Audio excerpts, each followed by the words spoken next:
Hi Aries, this is Jav. Welcome po sa ating channel. By the way, Aries, this is your weekly gabay tarot reading from August 4 to 10, 2025. Gamitin ang reading na ito bilang gabay lamang. Kung naka-resonate kayo, comment down. Kung hindi kayo naka-resonate, ibigay niyo po sa iba kasi general reading po ito. Kunin niyo lang po kung ano yung naka-resonate sa iyo. This is for you, Aries.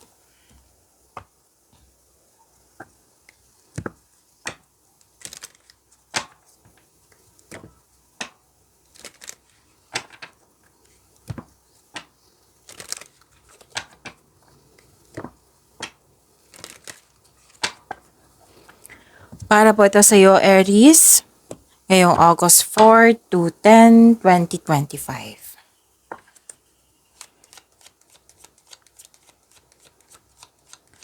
Maraming salamat po sa inyong patuloy na suporta, sa mga nag-donate, sa mga hindi nag-skip ng ads. Maraming salamat po. Sa mga hindi pa nag-subscribe, subscribe na po kayo at click bell notification para malaman nyo na may bago tayong video. Para sa mga gusto magpa-reading, comment po kayo ng personal reading. Again, comment kayo ng personal reading and check my reply sa comment section. Aries, ang ganda, success, positive outcome, and happiness. You deserve this. Claim niyo po, Aries. At may malaking influence ng isang babae at may humihingi ng atensyon dito na isang bata or ito yung inner child mo. May bagong simula dito. Kakapasok lang sa trabaho, sa relasyon, bagong simula. New beginning po ito. Oo, may concern lang kayo sa immature na tao.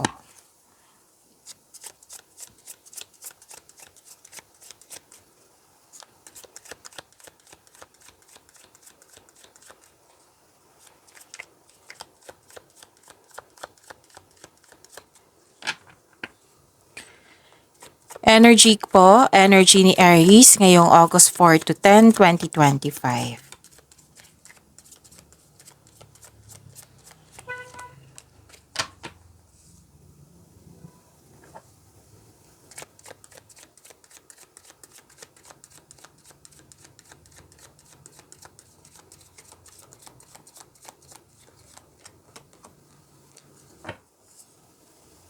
Kung may napansin kayo na repeating message, yan po yung pinupush ng course nyo po na kailangan nyo pong bigyan ng atensyon. Like for example, nanood kayo sa inyong monthly gabay tarot reading sa inyong first half of the month of August. Oo, at dito sa inyong weekly gabay tarot reading nyo.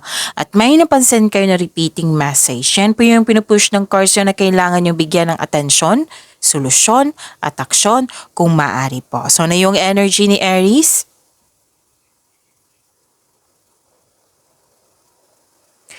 Balanse, stability, okay? Harmony, pagkakaisa po, kasiyahan buhat sa paglilibang. This course reminds you na magkakaroon ng balanse sa schedule, panahon sa sarili, sa partner, sa family. Kasi ang ilan sa inyo, buhos ang oras, pwedeng sa trabaho or sa kaka-travel. Ang ilan sa inyo, nagdadalawang isip ng gumawa ng desisyon. If you're going to travel, enough ba ang money mo? Okay? So, kailangan ng balansa dito. At tamang pag-manage po, ukol sa pinansyal at budget para mas lumago ang iyong kaperahan.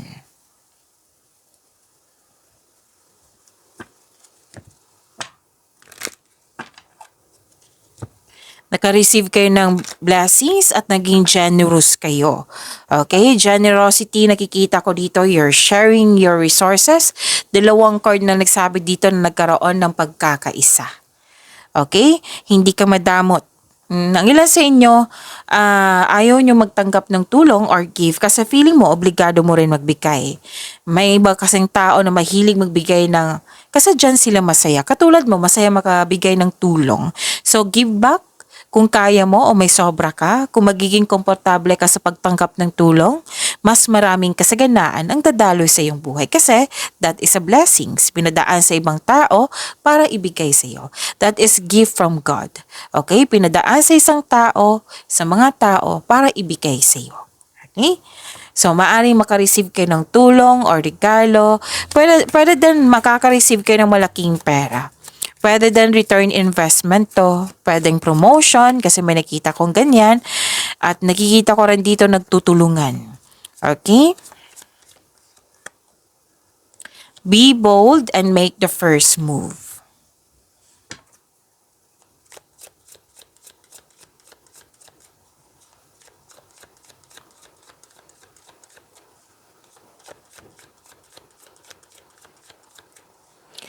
Career and money ni Aries ngayong August 4 to 10, 2025.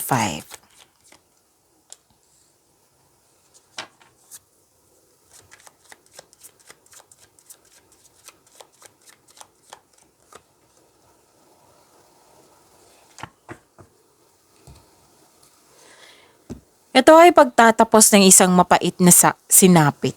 Oo. Completion of cycle to. May natapos kayo.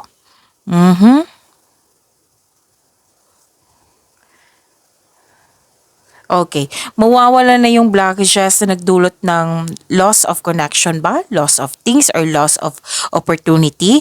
O mga hadlang sa pananalapi. Okay? May parating na biyaya na magbibigay daan ng mas maunlad na panahon. So, accept and learn the past situation. Pwede din may na-meet mo yung deadline, oo, natapos mo. Pwede din may matapos kayong mga gawain dyan, proyekto, oo. Ito ay pagtatapos ng isang mapait na sinapit. Nagaganap ang pagbabago po kung ikaw mismo ay tanggap ang pagtatapos nito. Ang pagsuko na ito ay lumilikha ng isang pakiramdam ng kapayapaan at pasasalamat.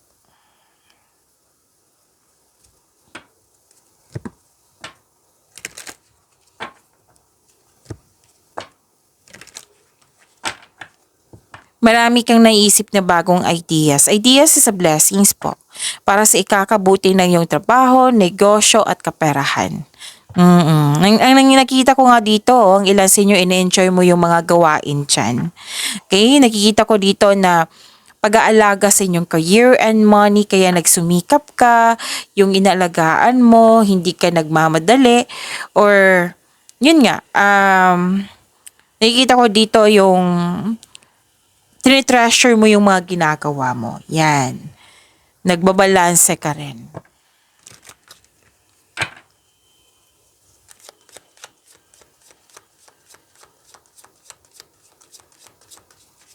Okay, di ba may sabi ako kanina sa inyo regarding sa feminine energy?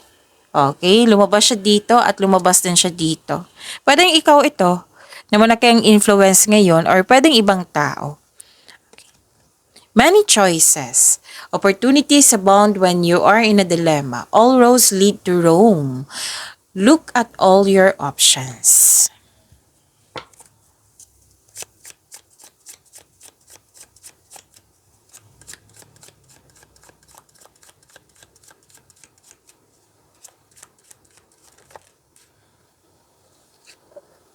Okay. This is about your love life, self-love, partnership, and romance.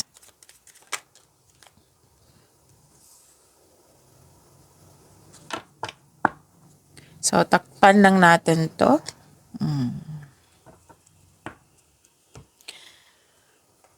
Okay.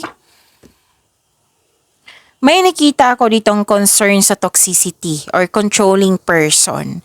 Kailangan po dito is freedom and freedom, yung pagbigay ng laya sa inyong sarili. Okay? Freedom and recovery. Yan, nasabi ko. Freedom and recovery. Oo. So, kasi may ano dito toxicity. Pwedeng lust over love. Oo, lahat naman tayo dito adult. Pwede din na controlling person. Pwede din may taong sumusobra na. So, kailangan mo ng freedom and recovery. Pwede din may concern sa materialism or di kaya too much busy sa work na walang enough time for yourself, to your partner, to your family. Pwedeng concern to sa ibang tao ha, or concern to about sa'yo.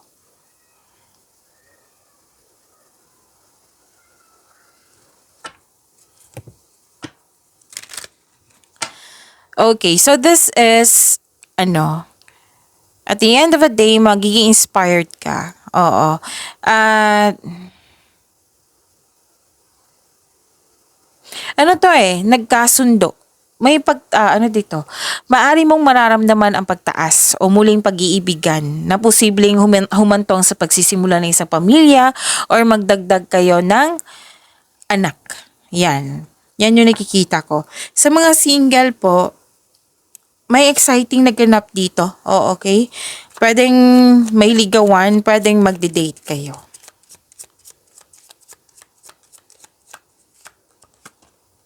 Okay, gusto niyang lumabas. Kunin na natin to. Deepening. A relationship will finally deepen in the next few months. You have been waiting for this. Pag-imanin niyo po yung blessings na binigay sa inyo. Aries, see you tomorrow. Maraming salamat po.